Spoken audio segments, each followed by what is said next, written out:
Minsan. Sa aking sariling pag-unawa or sariling opinion, ang chismisan ay ang pagsasalita mo sa kapwa-tao or sa mga peers, and meron din tayong tinatawag na um, negative chismis at positive chismis. Unahin natin yung positive chismis. Ang positive chismis ay yung chinismis mo yung kung may totoong nangyari ba, like for example, may sunog ba or may mga krimen na nangyari at i-chismis mo sa mga kapitbahay mo or sa mga kapwa-tao mo. And yun ang positive chismis. Doon naman tayo sa negative chismis. Ang negative chismis ay, in English, minding the another people business, or yung kanang negative chismis ay yung nagchichismis ka kahit hindi naman totoong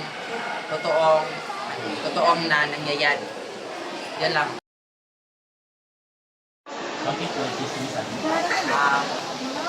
Nangyayari ang chismisan dahil kagaya ngayon, maraming mga krimen or mga senaryo na nangyari sa ating paligid. Kaya diyan sa puntong yan, diyan mahitabo ang chismisan. Sa aking own opinion, pero may English no. In my own opinion, ang chismisan ay ang pagsasalita sa kapwa-tao or sa mga peers